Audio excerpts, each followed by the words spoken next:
नमस्कार। आज हम एक बहुत ही अजीब और डरावनी कहानी की पड़ताल कर रहे हैं। जी। एक छोटा अमेरिकी शहर जहां कहते हैं रात 10 बजे के बाद कोई बाहर नहीं निकलता था। हाँ, ये सुनने में ही अजीब लगता है ना। बिल्कुल। और वजह एक खौफनाक किस्सा कि कोई है जो लोगों के सिर काट कर खंभों पर टांग देता था। बाप रे, ये तो किसी हॉरर फिल्म जैसा लग रहा है। हाँ, है ही। ये जानकारी हमें शेप शिफ्टिंग घोस्ट नाम के एक दस्तावेज से मिली है। सोचिए, सालों तक पूरा शहर एक अनदेखे डर के साये में जी रहा था। पर कहानी में मोड़ तब आता है जब जेक नाम का एक नौजवान सामने आता है। अच्छा। वो इन सब बातों पर यकीन नहीं करता था, सवाल उठाता था।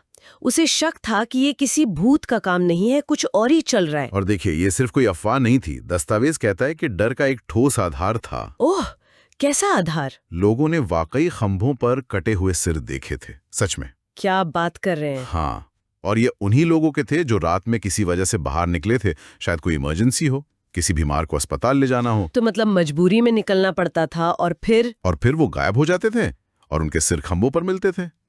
तो जेक का ये सोचना कि शायद कोई जंगली जानवर है, ये उस माहौल में बहुत बड़ी बात थी। बिल्कुल। हिम्मत चाहिए थी ये सोचने के लिए भी। तो जेक ने ठान लिया कि वो सच पता करके रहेगा। एक रात, अंधेरा, घना कोहरा, वो निकल पड़ा, टॉर्च, हथौड़ा और चाकू लेकर। अकेले? पहले तो अकेले ही निकला था, पर रास्ते में उसे अपनी बहन एम्मा मिली। वो भी छुपकर कुछ देख रही थी। अच्छा? एम्मा भी? हाँ, पता चला वो भी इसी राज का पता लगाने निकली थी। कमाल है। और फिर उन्हें डैनियल और काइल मिले। वो दोनों भी? एक टीम बन गई। हाँ, एक तरह से। हाँ, सबका मकसद एक ही था। डैनियल ने जो बताया वो तो और भी चौंकाने वाला था। क्या बताया उसने? उसने बताया कि उसके पिता का सिर भी उन्हीं खंभों में से एक पर मिला था। उसके लिए ये सिर्फ शहर का डर नहीं था। ओह, तो ये उसके लिए पर्सनल था, बदला लेना चाहता था वो। बिल्कुल। तो ये चारों एक ही मकसद के साथ जंगल की तरफ बढ़े। जंगल? खतरा तो वहीं था शायद। हाँ, शायद। वहां उन्हें एक पुराना सुनसान सा कैबिन दिखा। कैबिन? जंगल में? जी। जैक ने दरवाजा खटखटाया, जाहिर है कोई जवाब नहीं आया।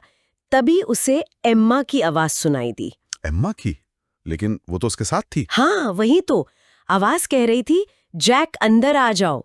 लेकिन एम्मा तो उसके ठीक बगल में खड़ी थी, उतनी ही हैरान। अरे बाप रे, ये क्या था फिर? यहीं पर दस्तावेज उस भूत की सबसे खतरनाक ताकत के बारे में बताता है। क्या? रूप बदलना, आवाज की नकल करना। ओह, तो वो आवाज उस भूत की थी जिसने एम्मा का रूप धर लिया था। और जैसे ही जैक ने शक जाहिर किया, उसका चेहरा वो एकदम से बदल गया। कैसा? एक भयानक औरत जैसा दिखने लगा, लंबे कान, नुकीले दांत, वो सब दस्तावेज में ऐसा ही लिखा है। रोंगटे खड़े हो गए सुन के। हाँ, ये सिर्फ शारीरिक खतरा नहीं था, ये तो भरोसे पर, दिमाग पर हमला था।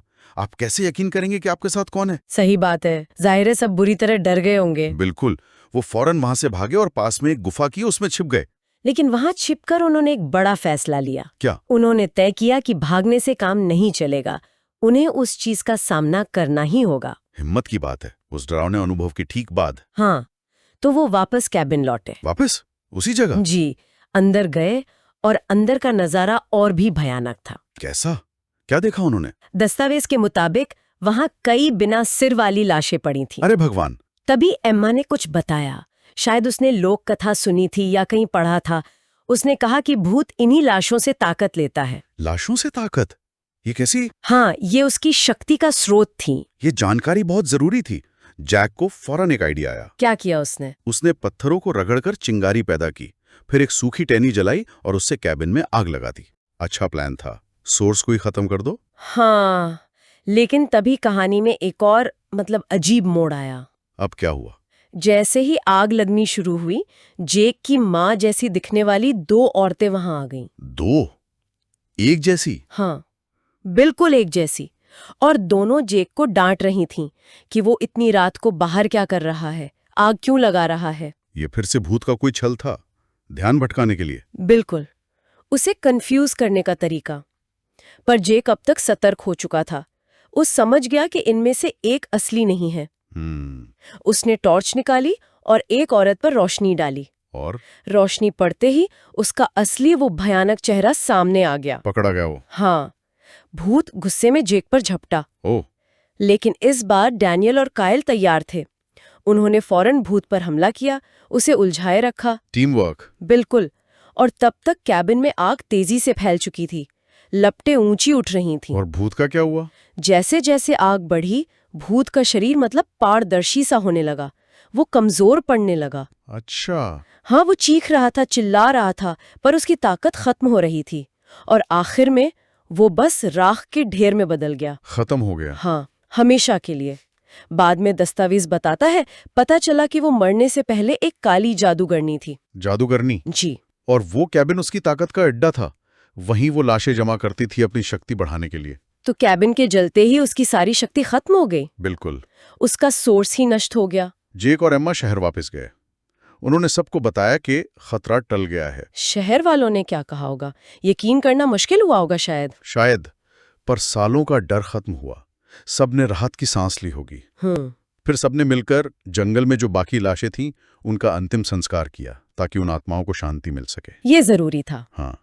तो इस तरह जेक, एम्मा, डैनियल और काइल की हिम्मत ने पूरे शहर को उस शेप शिफ्टिंग घोस्ट के आतंक से बचाया। कमाल की कहानी है, लेकिन ये सोचने पर मजबूर करती है ना। इस बारे में, इसी बारे में कि कैसे एक सामूहिक डर, एक कलेक्टिव फियर, किसी पूरे समुदाय की सच्चाई को, उनकी हकीकत को आकार दे सकता है।